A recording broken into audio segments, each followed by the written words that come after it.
Hello, people. Today I'm here to discuss something which many philosophers have historically grappled with. It's the problem of evil. Now, why do I want to discuss this today? It's because if you know me, then you know I absolutely love horror flicks and vampire movies. In fact, vampire is my favorite gothic creature. So, one of my friends recommended me a novel which is called Empire of the Vampire, and it's written by Mr. J. Kristoff. Here, let me show you the cover of the book. This is the book. So, when I first opened up the book and read the preface, it did not sit well with me. Therefore, I felt like I had to address it. Let me read the preface to you.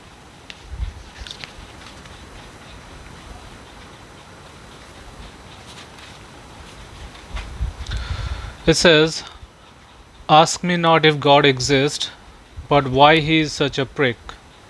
Even the greatest of fools can't deny the existence of evil.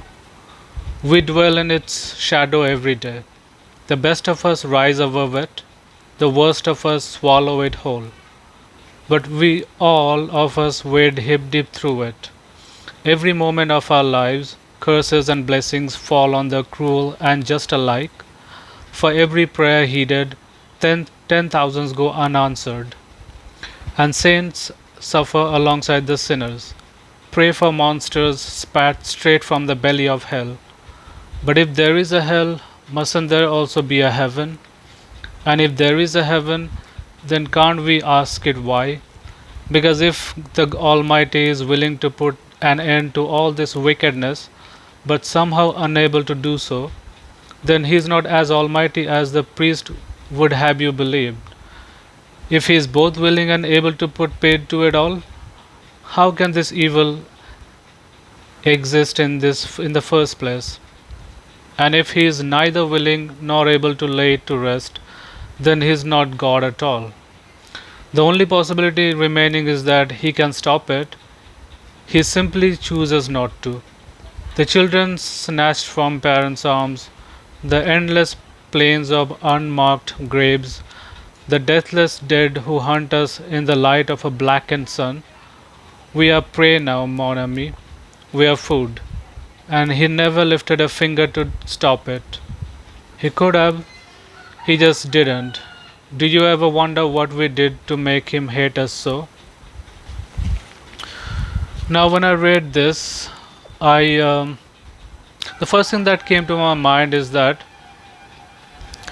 there was a philosopher called Epicurus who also had the same questions. He also grappled with the same question, like why there is so much evil and suffering in the existence. Now, basically, this point of view is actually coming from a misotheism, and those who purport this argument are misotheists. Now, let me explain to you what a misotheist is. Well, it comes from Greek. In Greek, mesos mean hatred, and theos means God. So, therefore, a misotheist is someone who hates God. Now, they basically argue that if God is maximally loving and powerful, then surely He does not want evil and suffering to occur in this world.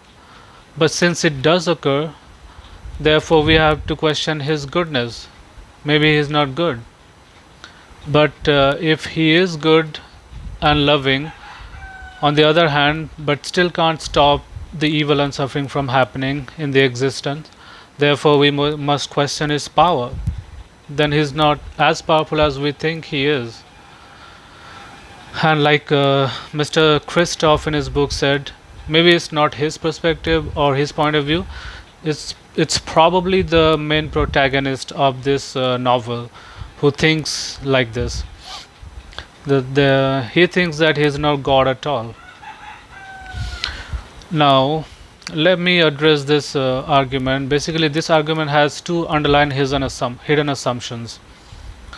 Number one, God is only good and powerful.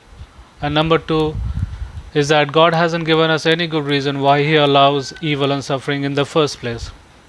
Now, let me address the assumption number one, that is, God is only good and powerful.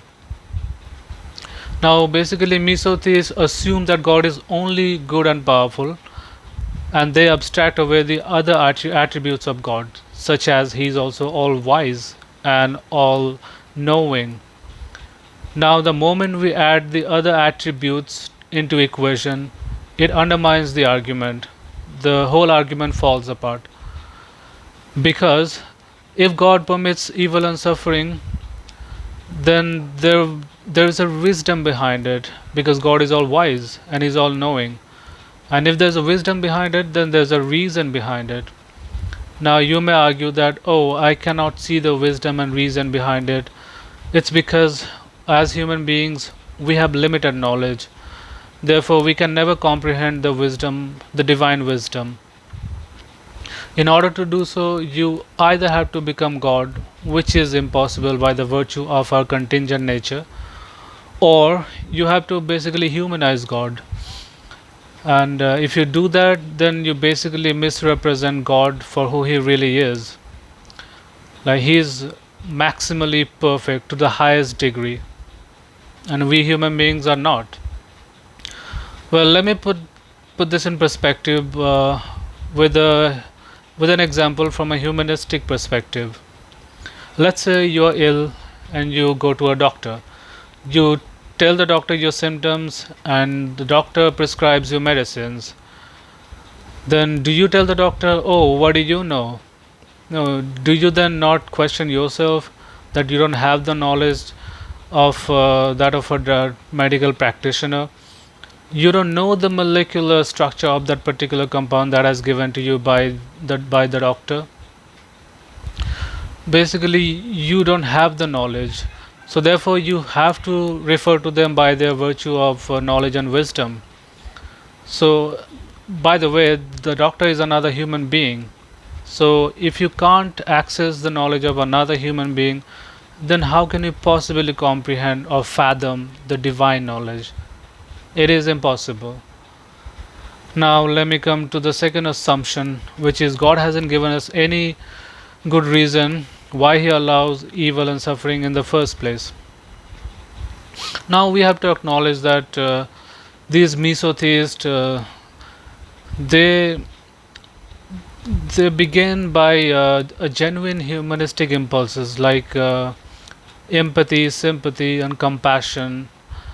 Listen to Mr. Professor Bernard Wise, who in his book The Untold Story of Misotheism said that they actually begin by genuine humanistic impulses, but eventually they get consumed by that a level of where it get mixed with ego. So that's pure egocentrism. They fall into a cognitive bias where they start to believe that their way of seeing is the only way of seeing. So from that point of view, they basically humanize God. So that is totally unrational. Can they prove that God's wisdom is incompatible with the evil and suffering in the existence? It's impossible. We leave this challenge to the misotheist. The burden of proof is on them. Now, let me get to the logical part of the argument. So, the logic is simple. Basically, God has given us free will. So, it is rationally impossible for God to force us into making morally right choices. If He does that, then therefore He's basically depriving us of our free will.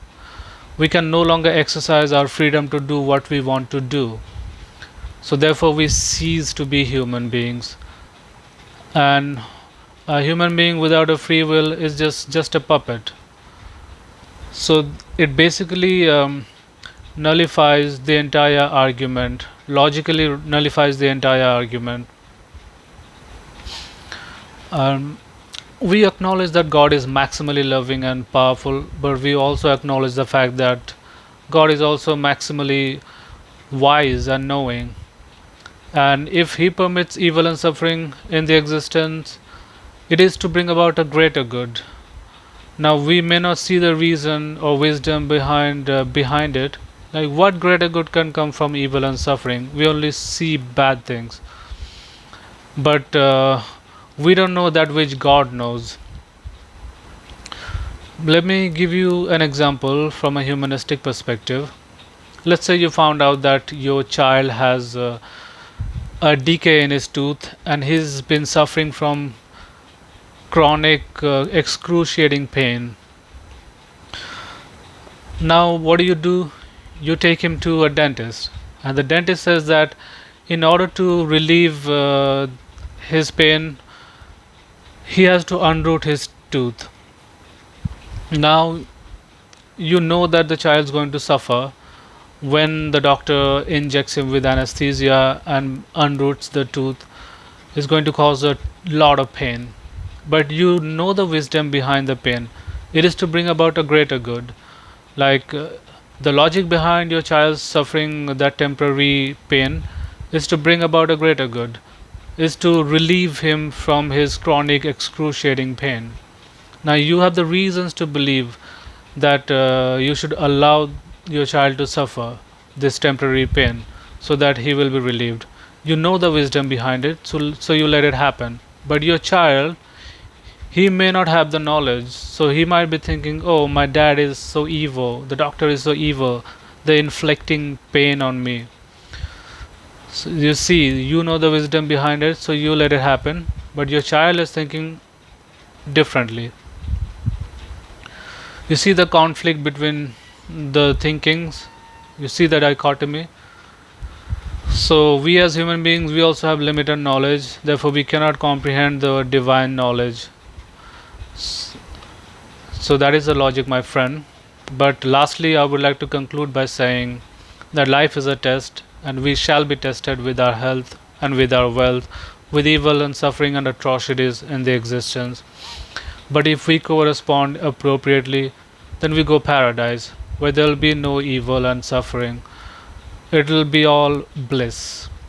Now, if you give your child your suffering in this world the right meaning, then you can transcend the evil and you can transcend the suffering, and you can reconcile with the suffering. That if I hypothetically give you an example, let's say God forbids you have a daughter and she passes away. Then if you give the wrong meaning to it, like, oh, why me? Why did she have to die so young? Then you starts to cry. You go into depression, and it just spirals down to a deeper problem, and you go down the rabbit hole where your life is a mess. But if you give it a right meaning, let's say my daughter, she actually belonged to God. God has given you had given you a gift. Now he had taken it back. He owns your daughter's soul as well as your soul and everyone else's soul. He is the ultimate master. So if he took her back, then there's a wisdom behind it, there's a reason behind it.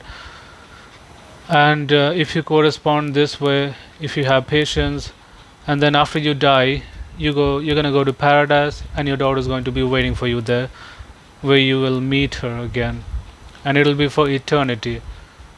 You see my point here. You can actually transcend the evil and suffering by giving it the right meaning to it.